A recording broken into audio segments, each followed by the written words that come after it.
ममता है। ममता, आप कहाँ रेडी लगाती हो, किस ये चीज की? Ashoknagar metro station. क्या हुआ है आपके साथ? ये हुआ है, मेरे पापा ठेली लगाते हैं। हाँ, तो जब वो ठेली लगाएंगे तभी आते हैं कि कमेटी वालों को भेज दो, ठेली पलट दो, सामान पलट दो। हाँ, कहाँ जाएंगे गरीब लोग, ये तो बताओ ना। हमारे पास नौकरी तो है नहीं जो हम नौकरी करेंगे, या नौकरी दो। उसके पहले कोई नोटिस या कुछ दिए? कुछ नहीं दिया इन्होंने, नोटिस कुछ नहीं दिया। हाँ, तो ये कब की घटना है? ये है 2010 से तो हम ठेली लगा रहे हैं वहाँ पे, जब मेट्रो चालू हुई थी 2024 में। बिगड़ नोटिस के हमारी सारी ठेलियाँ उठा ली सब लोगों की, नहीं कुछ नहीं आए, आके ये मार वो मार, आते के साथ ही सारी ठेलियाँ पलट के इधर उधर फेंक दी। फिर कहने लगे आप भागो यहाँ से। उस दस्ता के साथ कौन कौन आता है जो रेडी उठाकर फेंकते हैं? कमेटी वाले आते हैं, पुलिस वाले आते हैं।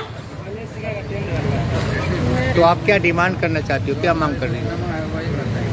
नहीं लगे, उससे ही हमारा गुजारा है, हमारे बच्चे पढ़ रहे हैं। बताओ हम कहाँ से करेंगे दवाई गोली के, कुछ भी तो हमें ठेली लगाने की जगह दे दो या तो आप। हाँ, नाम बताओ, क्या नाम है? यहाँ पे किस लिए आई हो, आपको पता है? यहाँ इसलिए आए, हमें वहाँ से मिला पीछे से, वो हमारे कोर्ट के ऑर्डर आ गए थे।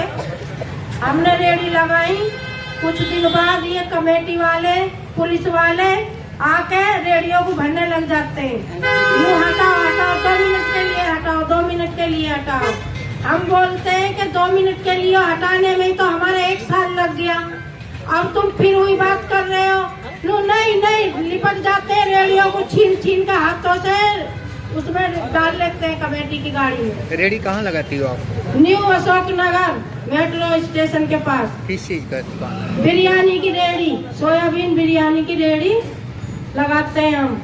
सुबह उठते हैं, हमारी मेहनत को नहीं देख रहे, वे बस आते हैं भर के चल देते हैं। सुबह हम कितने बजे उठते हैं, छोटे छोटे बच्चों को घर पर बंद करके आके अपनी रेडियो लगाते हैं, सारा माल तैयार करते हैं, सुबह ही वहाँ पर जाके लगाते हैं। कमेटी वाले आते हैं, पुलिस वाले आते हैं, धमकी देते हैं कि मैं आपको देख लूंगा। परिवार में कितने लोग हैं आपके? परिवार में कोई 4-5-6 लोग हैं हम, छोटे बच्चे भी हैं। 2-3 जने हम बिरयानी बनाते हैं आके, 2 जने हम रेडी पे आते हैं लेके। फिर वो वहाँ पे कमेटी वाले पुलिस वाले अड़ जाते हैं कि यहाँ से हटाओ, यहाँ रेडी नहीं लगेगी। पीछे वाले आपने बोलते हैं यहाँ पे रेडी मत लगन दो। हम बोलते हैं भैया हम तो 2-3 घंटा कमा के चले जाएंगे, तुम्हारा कुछ लेके नहीं जाएंगे, कहाँ जाएंगे बताओ हम। तो आप क्या चाहती हो सरकार? हम तो यही चाहते हैं कि हम तो सीधी अपनी रेडी लगाते हैं वहाँ पे, पर हमें कुछ नहीं चाहिए। हम अपनी मेहनत से रेडी से कमा के खाते हैं, हमारे बच्चे लगे। मेरा नाम हुआ रामू दास। हाँ।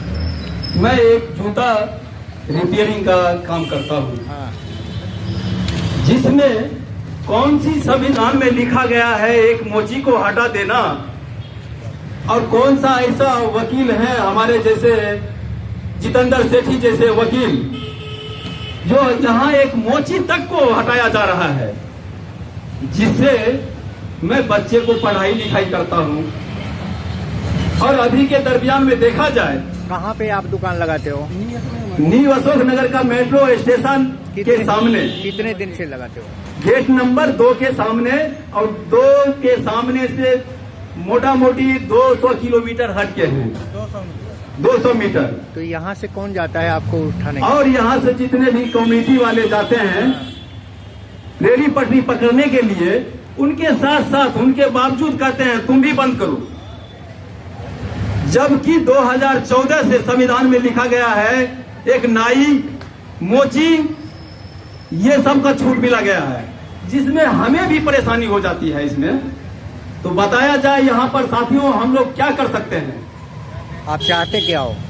तो इसलिए मैं चाहता हूँ जिससे मेरा परिवार का जीविका चल रहा है, जिससे पालन पोषण करता हूँ, वहाँ पे मेरी दुकान रहनी चाहिए।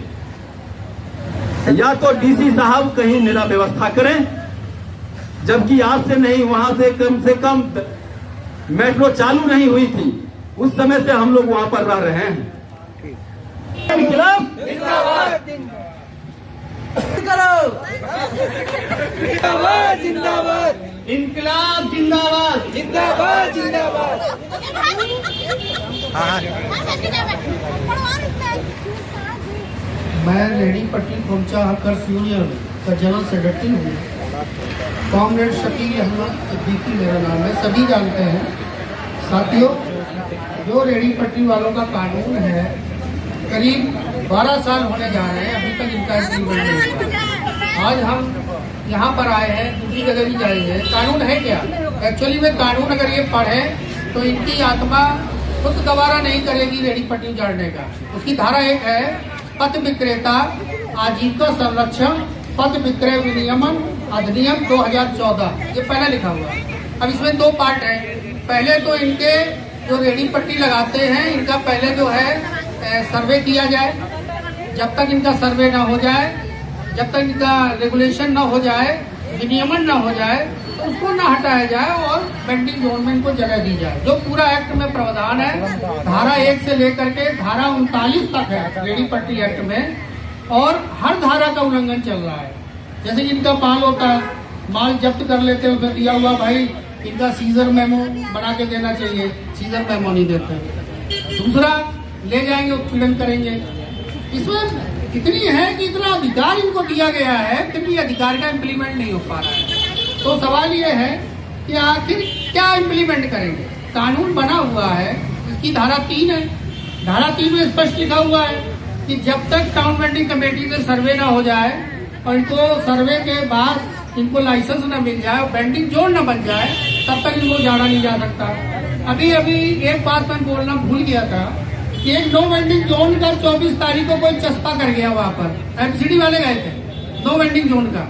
मैं इनसे पूछना चाहता हूँ कि स्ट्रीट वेंडर्स एक्ट की धारा 2014 का जो शेड्यूल है, उस शेड्यूल 1 का जो धारा 3 है, उसकी धारा 3 की ई में जाओ। शेड्यूल है, शेड्यूल 2 है, 1 एंड 2।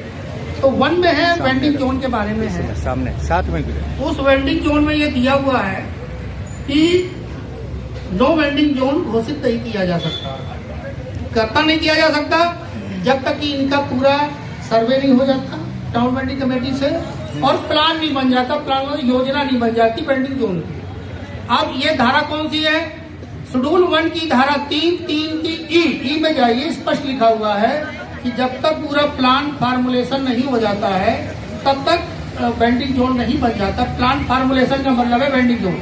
जब तक वेंडिंग जोन नहीं बन जाता तब तक नो वेंडिंग जोन कहीं लिखा नहीं जा सकता, ना घोषित किया जा सकता है। अब इन्होंने क्या किया, एक तो एक क्राइम किया कि नो वेंडिंग जोन का वहाँ पंफलेट लगा दिया।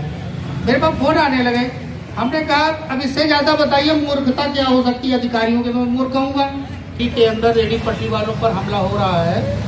तो अभी तो हमने ये सांकेतिक धरना दिया हुआ है, सांकेतिक धरना हमारा। इसके बाद ये विशाल धरना होगा, हमने विशाल नहीं लिखा, विशाल धरना होगा। और इतना विशाल धरना होगा जैसे कि किसानों का धरना हुआ था बॉर्डर पर, वैसे ही रेहड़ी पट्टी वालों का हर जोन पर धरना होगा और तेजी के साथ होगा। और जो भी हटाएगा उसके खिलाफ हमें FIR भी करानी पड़ेगी, चाहे हमें कोर्ट भी जाना पड़े, कुछ भी करना पड़े, और चाहे हमें लगातार धरना देना पड़े, 6-6 महीने धरना देना पड़े, वो हमें करना पड़ेगा। क्योंकि इनके हित के लिए, इनके सबके लिए, अगर इन्होंने नहीं माना। रेखा गुप्ता का भी घेराव करना पड़ा तो उनका भी हम करेंगे, सचिवालय जाएंगे, उनका भी घेराव करेंगे लगातार। साथियों, इसलिए मैं इनको चेतावनी दे रहा हूँ कि आप लोग समझ जाएं, अपना रवैया सुधार लें। अगर रवैया नहीं सुधारा तो हमें सुधारना आता है, क्योंकि हमको इंकलाब जिंदाबाद का नारा शहीद आजम भगत सिंह ने सिखा दिया। वो इंकलाब जिंदाबाद का नारा पूरे दिल्ली में गूंजेगा। साथियों, इंकलाब जिंदाबाद। इसी के साथ मैं अपनी बात को